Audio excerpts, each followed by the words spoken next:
Okay, so we are reading this problem. Leave salary received point पे हम पहुंचे हैं. Leave salary received 10,000 during the year. मैंने आपको बताया था कि जब leave salary retirement पे मिलती है, okay, leave salary retirement पे मिलती है तो हम उसका deduction calculate करते हैं under section 10(10)(a)(a). Leave salary retirement पे मिलती है तो हम उसका डिडक्शन कैलकुलेट करते हैं under section 10(10)(a)(a).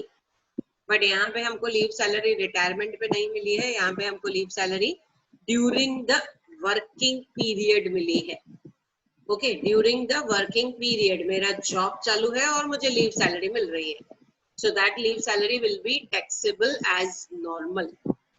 Okay, that leave salary will be taxable as normal. उसके बाद नेक्स्ट आपको दिया हुआ है examinership fees from his college. College से, एम्प्लॉयर से जो भी पैसा मिला उसको आप सैलरी करके चार्ज करते हो. Remember this. कॉलेज से यानी कि एम्प्लॉयर से, इसका एम्प्लॉयर कॉलेज है, कॉलेज से जो भी इसको पैसा मिलेगा that will be charged as salary. मान लो बर्थडे गिफ्ट मिलेगा कॉलेज से, 5,000 का चेक मिला बर्थडे गिफ्ट का, आउटस्टैंडिंग टीचर का 2,000 रुपया प्राइज मिला, जो भी है ना, ये सब कॉलेज से मिला हुआ income that is chargeable as income from salary. Okay, so यहाँ पे examinership fees received from the college 2,000, that is your salary. Fees for setting TY/BCom papers from Mumbai University. अभी मुंबई यूनिवर्सिटी हमारी एम्प्लॉयर नहीं है. ये अगर मैं आपको अपना केस बताऊं, FY और SY के पेपर्स चेक करने के लिए मुझे कॉलेज पेमेंट करता है. लोकल पेपर्स है क्योंकि FY और SY के पेपर्स चेक करने के पैसे कॉलेज देता है तो वो मेरे लिए सैलरी करके टैक्सेबल है. बाकायदा TDS कट होके वो अमाउंट मेरे अकाउंट में जाता है. लेकिन अगर यही पैसा मुझे यूनिवर्सिटी से मिलता है, TY/BCom के पेपर्स चेक करने का 20-20 हजार रुपये हमको मिलता है, right. I check so many papers. So जब मैं TY/BCom के पेपर्स चेक करती हूँ, मुझे मुंबई यूनिवर्सिटी पे करती है, तो वो मुंबई यूनिवर्सिटी मेरी एम्प्लॉयर नहीं है. सो वो पैसा मैं सैलरी में नहीं लेती हूँ. आप बोलोगे तो क्या इसका मतलब उस पर टैक्स नहीं है? उस पर टैक्स है, लेकिन सैलरी करके नहीं है, अदर सोर्सेस करके है. सो फिलहाल तो हम सैलरी कैलकुलेट कर रहे हैं, तो इसको आप इग्नोर करोगे, नीचे नोट लिखेंगे इसके लिए. ठीक है, एम्प्लॉयर को छोड़ के बाकी आपको कहीं से भी पैसा मिले. मैं क्लासेस के पेपर चेक करती हूँ, क्लासेस से पैसा मिलता है, क्लासेस मेरा एम्प्लॉयर नहीं है. सो मुझे जो भी पैसा मिलेगा that will be charged to tax under the heading income from other sources. So फिलहाल आप अदर सोर्सेस नहीं कर रहे हो, आप तो इनकम फ्रॉम सैलरी कर रहे हो. इसका मतलब आपको यहाँ पे ये सब चीजें इग्नोर करनी पड़ेंगी. ओके, उसके बाद नेक्स्ट आएगा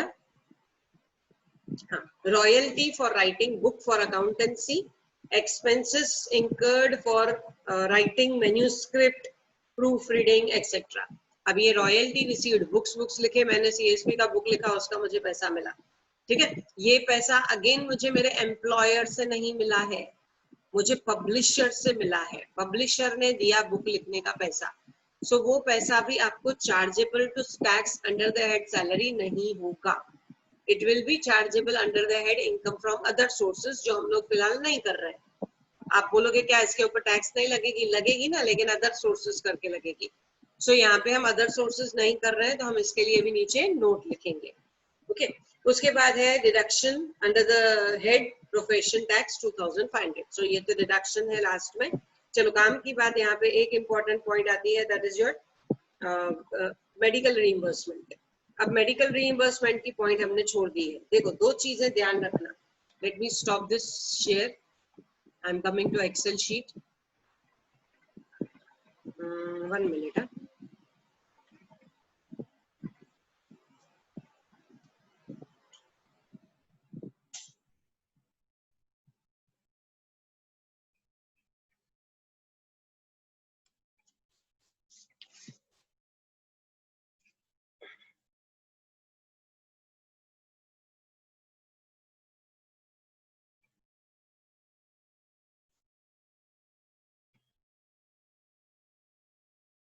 Share screen.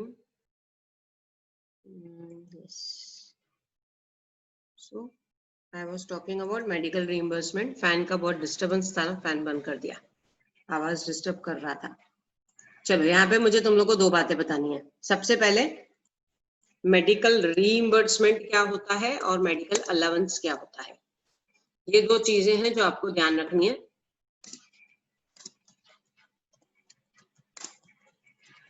देखो, जब आप जॉब पे जाओगे ना टीवाई के बाद, तो आपको कंपनी आपके सैलरी में मेडिकल अलाउंस देगी एवरी मंथ। 1,000 रुपया मेडिकल अलाउंस, 800 रुपया मेडिकल अलाउंस। मेडिकल अलाउंस मतलब आप जब भी बीमार पड़ोगे उसमें से आप खर्चा करो। लेकिन मैं बीमार नहीं पड़ी तो क्या मुझे पैसा नहीं मिलेगा? नहीं, मेडिकल अलाउंस आपको हर महीने मिलेगा। That is just to cover your medical charge. Okay, बीमार पड़ो नहीं पड़ो, उसमें एक्स्ट्रा खर्चा हो नहीं हो, दैट इज टोटली इमटेरियल। ठीक है, उसके लिए ना मुझे बिल दिखाना पड़ता है कंपनी को, ना बीमार होना पड़ता है, कुछ भी नहीं। So medical allowance is purely taxable. Remember this, medical allowance allowance करके जो मिलता है दैट इज प्योरली टैक्सेबल। पूरा जैसे सैलरी की तरह वो टैक्सेबल होता है। लेकिन मेडिकल रीइंबर्समेंट क्या है? मेडिकल रीइंबर्समेंट किसको बोलते हैं? रीइंबर्समेंट का मतलब क्या होता है? पहले खर्चा तू कर, बाद में मैं तुझे वापस दूंगी। ओके, पहले खर्चा तू कर, बाद में मैं तुझे वापस दूंगी। रीइंबर्समेंट बोलते हैं ना, इसका रीइंबर्समेंट मिलेगा। हम लोग सेमिनार पे जाते हैं, किसी भी प्रोग्राम पे जाते हैं, कहीं पेपर पब्लिश करते हैं, 2-2,500 रुपया जो भी लगा उस पेपर का, हमको कॉलेज रीइंबर्स करता है। मतलब पहले आप खर्चा करो, बाद में कॉलेज आपको वापस भर के देगा। आप लोग एनएसएस के प्रोग्राम्स के लिए जाते थे, याद करो, we used to reimburse. Reimburse मतलब पैसा वापस करना। पहले तुम खर्चा करके आओ, बाद में आपको वो पैसा वापस मिलेगा। So reimbursement is not an income. वो कोई इनकम नहीं है। आपने 10 रुपया खर्चा किया, आपको 10 रुपया वापस मिला, वो क्या इनकम हुआ क्या? नहीं, वो तो मैंने ऑलरेडी खर्चा किया था, मुझे वो वापस मिला। So reimbursement means to pay back, so that is not an income. Okay, so medical reimbursement. अब लास्ट ईयर का अगर आप बुक उठाओगे, लास्ट ईयर तक रूल था, लास्ट ईयर भी नहीं, 2018, उससे पहले का, second last year, last to last year का अगर आप बुक उठाओगे ना, उसमें आप देखोगे medical reimbursement is exempt up to ₹15,000। Bill देने पड़ते हैं। आप बीमार पड़ गए, कहीं हॉस्पिटलाइज हो गए, तो आपके एम्प्लॉयर को आप बिल दोगे और आपको 15,000, आपको वो पैसा भर के देगा 15,000 रुपए तक टैक्स फ्री। ठीक है, आपने मान लो आपका हॉस्पिटलाइजेशन का खर्चा हुआ 20,000 रुपए, आपके बॉस ने आपको 20,000 वापस भर के दिया, 15,000 रुपए विल बी टैक्स फ्री, 5,000 रुपए के ऊपर टैक्स लगेगा। ठीक है, 15,000 इसका लिमिट था। लेकिन अब ये लिमिट नहीं है। नाउ जो आप न्यू बुक्स लोगे ना, उसमें लिखा हुआ है नाउ इट इज टैक्सेबल। क्यों टैक्सेबल? देखो, आपको स्टैंडर्ड डिडक्शन मिल रहा है ना। स्टैंडर्ड डिडक्शन 50,000 रुपया मिलता है सैलरी में से। तो स्टैंडर्ड डिडक्शन क्यों मिलता है? बाकी स्टैंडर्ड डिडक्शन इन्हीं चीजों के लिए मिलता है कि आपको मेडिकल रीइंबर्समेंट मिला, ट्रैवलिंग अलाउंस मिला। So now medical reimbursement is fully taxable. Okay, now it is taxable, we have already written, now it is fully taxable. So अगर आपके हाथ में लास्ट ईयर या लास्ट ईयर का बुक आ गया ना, तो उसमें आपको मेडिकल रीइंबर्समेंट 15,000 रुपए तक टैक्स फ्री मिलेगा। लेकिन अब ऐसा नहीं है। अब ऐसा क्यों नहीं है? क्योंकि स्टैंडर्ड डिडक्शन 50,000 आपको मिल रहा है, तो उस 50,000 में ये 15,000 रुपए कवर्ड है। ठीक है, ठीक है, आपको गवर्नमेंट 50,000 भी माफ कर रही है, 15,000 और एक्स्ट्रा माफ कर रही है, तो ये तो गवर्नमेंट का नुकसान है। सो वो लोगों ने क्या किया है, ट्रैवलिंग अलाउंस का जो भी डिडक्शन था, मेडिकल रीइंबर्समेंट का जो भी डिडक्शन था, वो सब टोटल करके स्टैंडर्ड डिडक्शन में डाल दिया। So now this medical reimbursement is fully taxable. इसके लिए याद रखना, इस बार आपको एग्जाम में मेडिकल रीइंबर्समेंट आए, मेडिकल अलाउंस आए, everything is fully taxable. Okay, everything is fully taxable, remember this. So चलो अब हम लोग करते हैं प्रॉब्लम, शुरू करते हैं। ऊपर लिखो नेम ऑफ द एसएससी। जैसे हम लोग सब 4-5 पॉइंट्स लिखते हैं। Name of the assessee, previous year, assessment year, legal status, residential status. So ये 5 पॉइंट्स आप लिख रहे हो, इसलिए मैं इग्नोर कर रही हूँ। Name of the assessee, professor Tutu. वाह, क्या नाम है? Yes, professor, we can write this Tutu, right. चलो, ओके, नेक्स्ट लाइन पे लिखोगे previous year, assessment year, legal status, residential status. उसके बाद लिखोगे computation of income from salary या computation of taxable income from salary, computation of taxable income from salary. ठीक है, अब आप कॉलम्स बनाओगे, पर्टिकुलर्स और 3 अमाउंट के कॉलम या 2 अमाउंट के कॉलम, जो भी आपको समझ में आएगा। Particulars, then amount, amount, amount.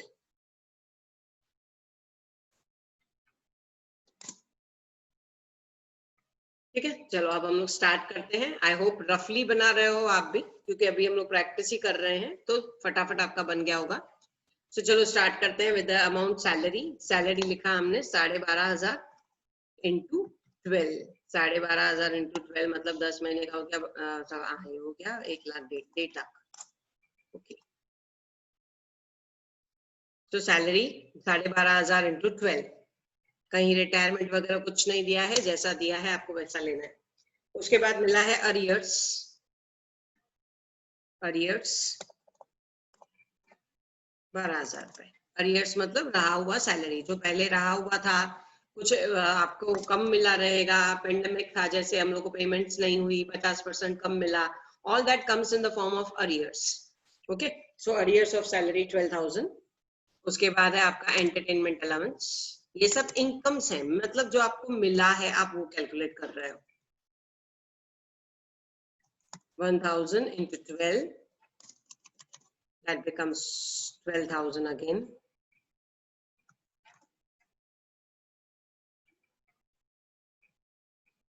उसके बाद 4th point, medical reimbursement, now it will be chargeable. आप नीचे इसके लिए नोट लिख सकते हो, medical reimbursement it is chargeable. इसके लिए हम लोग नीचे नोट लिखेंगे, पहले प्रॉब्लम खत्म होने दो, बाद में इसके नोट्स कंप्लीट करते हैं। सो 12,000। उसके बाद next point, leave salary fully taxable, क्योंकि ड्यूरिंग द जॉब है, रिटायरमेंट नहीं है ये, ड्यूरिंग द जॉब मिल रही है लीव सैलरी 10,000।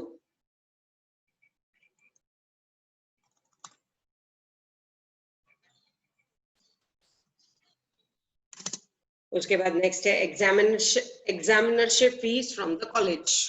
कॉलेज में से जो मिला एग्जामिनरशिप फीस, कितना मिला है? 2,000 रुपए। उसके बाद यूनिवर्सिटी से जो मिला वो टैक्सेबल यहाँ पे नहीं होगा। देन बुक रॉयल्टी जो मिला वो भी यहाँ पे टैक्सेबल नहीं होगा। ठीक है, सो हम लोग चलो टोटल सैलरी करेंगे। आप बोलोगे प्रोफेशन टैक्स, प्रोफेशन टैक्स तो डिडक्शन है, पेमेंट है। पेमेंट नहीं, पहले हम लोग टोटल इनकम देखते हैं। सो हमारा इनकम फ्रॉम सैलरी कितना आता है, देखो, gross taxable salary, it comes to 150, 60, 70, 80, 90, 98। Check करना, मिस्टेक रहेगा कुछ तो फिर चेक कर लेना पक्का।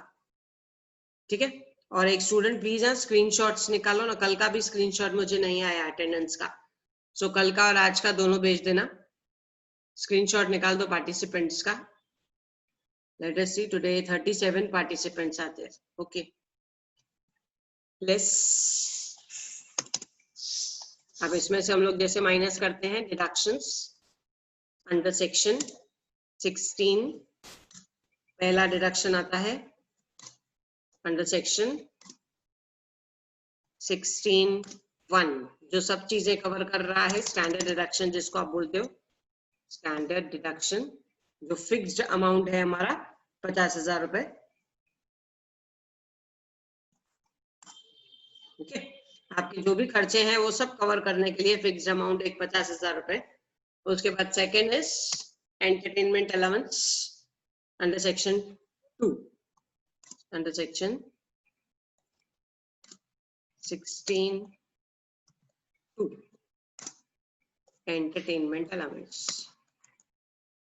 अब यहाँ पे एंटरटेनमेंट अलाउंस का डिडक्शन ऊपर, पहली पॉइंट होती है ऊपर मिलना चाहिए, सो मिला है हमको। ठीक है, लेकिन सेकंड शर्त होती है कि ये गवर्नमेंट एम्प्लॉय होना चाहिए। गवर्नमेंट एम्प्लॉय को एंटरटेनमेंट अलाउंस का डिडक्शन मिलता है कितना? 1/5 ऑफ बेसिक सैलरी, 5,000, या फिर actual amount receive, whichever is less. याद करो, बार बार रिपीट करोगे ये डिडक्शंस तो ही तुम लोग को ये डिडक्शंस दिमाग में फिक्स होंगे। ओके, अब यहाँ पे क्योंकि ये गवर्नमेंट एम्प्लॉय नहीं है, he is working in MTV college. MTV college कहीं भी आपको नहीं दिया हुआ है, गवर्नमेंट कॉलेज है।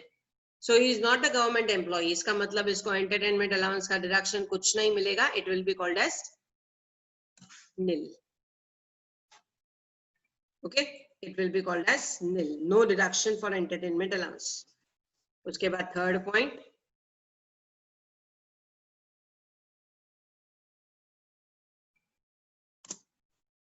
under section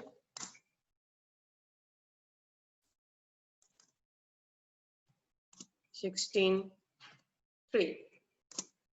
यस, U/S लिख दिया मतलब सेक्शन कवर हो जाता है, तो आपको वापस सेक्शन लिखने की जरूरत नहीं है। रुको मैं मिटा देती हूँ यहाँ पे, ये कोई देखेगा यूट्यूब पे बोलेगा अनपढ़ टीचर है। US लिख दिया मतलब अंडर सेक्शन हो गया। अगेन यहाँ पे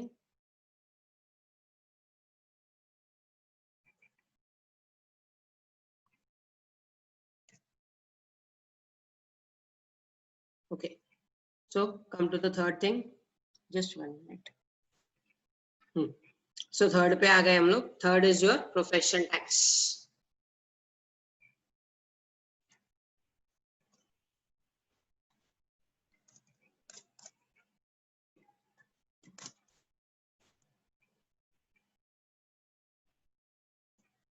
प्रोफेशन टैक्स अमाउंट इज 2500 जो आपको दिया हुआ है प्रॉब्लम में, ठीक है। अब इन तीनों को टोटल करके हम माइनस करेंगे, तीनों मतलब 50,000 नील और 2500, ये हो गया आपका 52,500। माइनस करके फाइनल आंसर आपका नीचे आ जाएगा। 198 में से 52,500 गया, अमाउंट कम्स टू 198 में से गया 52, तो 641,145,500। चेक करना, मे भी मिस्टेक हो तो टोटलिंग तो तुम लोगों को करनी है, कैलकुलेटर आपके आते हैं, क्योंकि 50 and 45 is 95, 96, 97, 98, ओके बराबर है। सो सामने आप लिखोगे उसको net taxable income, net taxable salary, ठीक है। ये प्रॉब्लम तो चलो ठीक है, हम लोग को समझ में आ गया, बहुत इजी है। सो इसके पीछे जो हमको नोट्स लिखने हैं, अभी पीछे मैं नहीं लिख, नीचे नहीं लिख रही हूँ मैं, उसको साइड में लिख रही हूँ ताकि आपको इजीली दिखे। पहले आप लोग ये प्रॉब्लम कंप्लीट कर लो, लेट्स वेट फॉर 1 मिनट। जिनका प्रॉब्लम कंप्लीट नहीं हुआ है कंप्लीट कर लो, जिनको कुछ डाउट है तो पूछ लो, डाउट है पूछ लो। हम लोग नीचे नोट लिख लेते हैं, और इसके साथ मैं टॉपिक आज खत्म कर रही हूँ ये सैलरी का। बाकी आपको प्रैक्टिस करना है, आपको मैंने एक बुक भेजा हुआ है PDF का पूरा कॉपी, सेकेंड आज वो हिमालय पब्लिकेशंस का भेज देती हूँ, ठीक है। और कोशिश करो कि तुम लोग उसमें से ज्यादा प्रॉब्लम्स निकाल के प्रैक्टिस करो, ओके। और जैसे ही ये थोड़ा गणपति का ये जाने दो, 2-3 दिन की छुट्टियां जाने दो आपकी, उसके बाद हम लोग जैसे फ्री होंगे आपका मैं टेस्ट रखूंगी, और वो टेस्ट जैसे मैंने आपको बोला ना, लिंक दिया जाएगा, उस लिंक में आप लोग डालो, पेपर डालो प्रॉपरली, एक प्रॉपर टाइम फिक्स करके बैठेंगे, so that it becomes easy for you to revise, and एक कॉन्फिडेंस आएगा। मैम एक बार रिपीट कर लो क्वेश्चन का ब्रीफ मतलब, ठीक है। चलो मेन पॉइंट्स देखो इसमें क्या क्या था, पूरा हम लोग इसको रिवाइज कर लेते हैं। पहले आपको दिया गया सैलरी, वो सैलरी आपने ले लिया पूरे 12 महीने का। उसके बाद अरियर्स दिया हुआ था, वो आपने टैक्सेबल है, एडवांस सैलरी हो या अरियर्स हो दैट इज टैक्सेबल। उसके बाद एंटरटेनमेंट अलाउंस वो आपने ले लिया। मेडिकल रीइंबर्समेंट मैंने आपको बताया, लास्ट ईयर तक मेडिकल रीइंबर्समेंट 15,000 रुपए तक टैक्स फ्री था, अब टैक्स फ्री नहीं है। क्यों नहीं है? क्योंकि नीचे 50,000 का स्टैंडर्ड डिडक्शन दिया जा रहा है, और वो स्टैंडर्ड डिडक्शन दिया ही इसके लिए जाता है ताकि आप अपने कॉन्टिंजेंसी एक्सपेंडिचर्स को कवर करो। कॉन्टिंजेंसी मतलब अचानक आए हुए एक्सपेंडिचर्स, जो भी आपके अचानक आए हुए एक्सपेंडिचर्स हैं उसको कवर करो। देखो पहले ट्रैवलिंग अलाउंस, फॉर एग्जांपल जब ट्रेन चालू थी हमारा ट्रैवलिंग कितना जाता था, मे बी 1,000 रुपया एक महीने का, 2,000 रुपया एक महीने का, और क्या। और अब हमारा ट्रैवलिंग कितना जाता है, एक दिन का 500, एक दिन का 600। अगर मुझे कॉलेज जाना है इस पेंडेमिक के टाइम पे, मान लो अब रेगुलर जाना है तो I have to go by Ola. So ये सब चीजें कॉन्टिंजेंसी कहलाती हैं। सो जो भी कॉन्टिंजेंसी खर्चा है उसी के लिए ये 50,000 स्टैंडर्ड डिडक्शन दिया गया है। सो मेडिकल रीइंबर्समेंट अब टैक्सेबल है, इसके लिए हमने उसको टैक्स लगा दिया। लीव सैलरी अगर रिटायरमेंट में मिलती तो हम इसका डिडक्शन कैलकुलेट करते, लेकिन ये रिटायरमेंट नहीं है, ये ड्यूरिंग द जॉब है, he is working still with the college. So जो भी इसको लीव सैलरी मिली, लीव एनकैशमेंट मिली, दैट विल बी टैक्सेबल। उसके बाद एग्जामिनरशिप फीस जो कॉलेज से मिली दैट इज टैक्सेबल।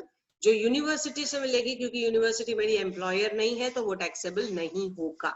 उसके लिए हम नीचे लिखेंगे note. Okay, scroll up. Okay, ये स्क्रॉल कर रही हूँ मेरे को।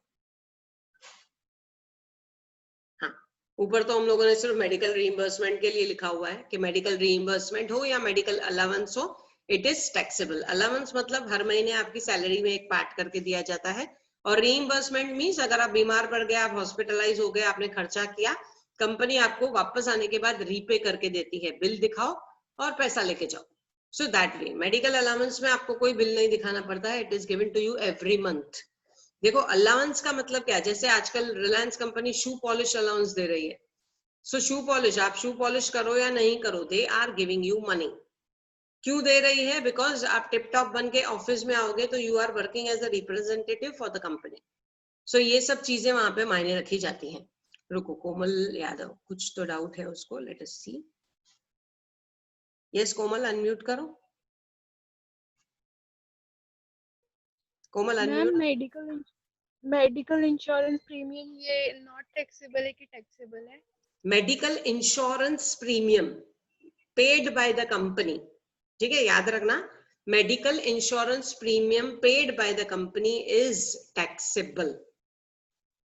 Okay, medical insurance premium paid by the company is taxable. हाँ, कंपनी की पॉलिसी है वो आपको मेडिक्लेम देती है, दोनों चीजों में फर्क है। मेडिक्लेम देती है, मेडिकल इंश्योरेंस एक अलग चीज है, मेडिक्लेम एक अलग चीज है। मेडिक्लेम अगर आपको दे रही है कंपनी, उसका प्रीमियम कितना क्या कुछ आपको पता नहीं है, आपके एग्रीमेंट में लिखा हुआ है, सर्विस एग्रीमेंट में, कि आपकी कंपनी ने मेडिक्लेम आपको दिया हुआ है 5 लाख रुपए तक का, तो वो टैक्स फ्री हो सकता है। Otherwise medical insurance is taxable. मतलब ये एक ऐसा हो गया कि आपका पेमेंट कंपनी कर रही है, means it is a perquisite, so it will be taxable. तो ध्यान देना पेपर में इन चीजों पे। यस, सो चलो हम लोग नोट लिख के पहले इस प्रॉब्लम को कंप्लीट करते हैं। आप लिखोगे प्रॉब्लम के नीचे, मैं नीचे नहीं लिखूंगी क्योंकि सबको फिर दिखाई नहीं देगा। नोट क्या क्या लिखना है देखो सबसे पहले, और नोट जरूर लिखना क्योंकि उसके ऊपर मार्क्स रहती हैं, उसके ऊपर पॉइंट्स रहती हैं, ठीक है। सो नोट, सबसे पहला नोट आप लिखोगे, amount received, examinership fees received from university is not taxable as income from salary। तुम लोग बोलोगे क्यों नॉट टैक्सेबल फ्रॉम सैलरी? वो सैलरी नहीं है। क्या लिखा हुआ है मैडम? उसके हैंडीकैप होने का इफेक्ट यहाँ पे कुछ नहीं है, उसके हैंडीकैप इफेक्ट यहाँ पे फिलहाल कुछ नहीं है, उसके हैंडीकैप होने का इफेक्ट है एक्चुअली, लेकिन अभी फिलहाल नहीं है क्योंकि अभी तक आपका वो टॉपिक नहीं हुआ है। ओके, जस्ट 1 मिनट, ये तो आगे चल गया। वो टॉपिक है हमारा जहां पे हम लोग डिडक्शंस अंडर सेक्शन 80 करेंगे ना, तो वहां पे आपको पता चलेगा कि उसका क्या इफेक्ट्स होता है। सो दैट इफेक्ट्स हम लोग लेंगे, लेकिन वो इफेक्ट्स वहां पे, फिलहाल आप इतना ही प्रॉब्लम समझो जितना आपने किया हुआ है। Okay, so examinership fees received from university is not taxable as income from salary. Second, royalty received for book writing is not taxable as salary। और उसके साथ हमने फिर उसके जो एक्सपेंडिचर्स हैं वो भी हमने इग्नोर किए हैं, सो उसके लिए भी आप लिखोगे एक्सपेंडिचर ऑन प्रूफ रीडिंग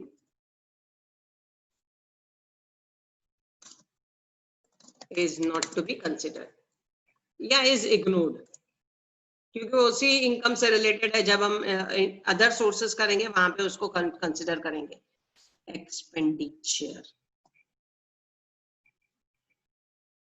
चलिए, तो ये हो गई पॉइंट्स मेन आपकी जो जो हमने इग्नोर किया था। उसके बाद फोर्थ पॉइंट हम डाल देंगे मेडिकल रीइंबर्समेंट की।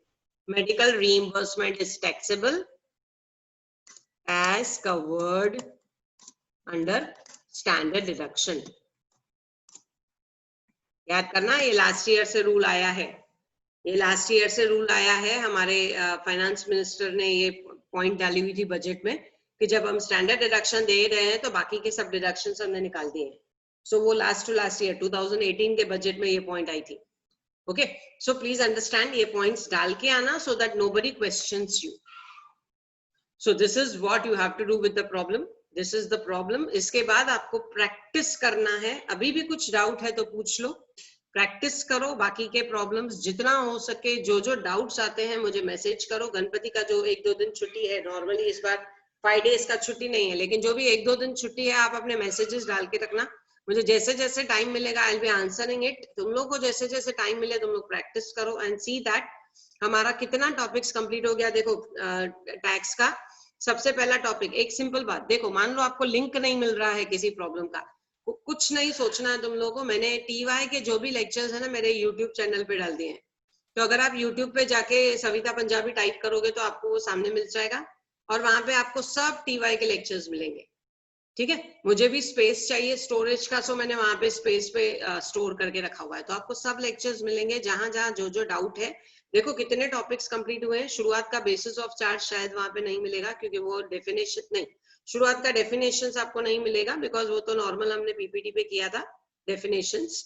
उसके बाद second is resident and non resident, basis of charge जिसको आप बोलते हो, उसके कुछ लेक्चर्स वहां पे आपको मिलेंगे जो आपको प्रॉब्लम करने में काम आएंगे. फिर हमने किया उसी टॉपिक में हमने किया स्कोप ऑफ टोटल इनकम. उसके बाद हमने कंप्लीट किया है सैलरी चैप्टर.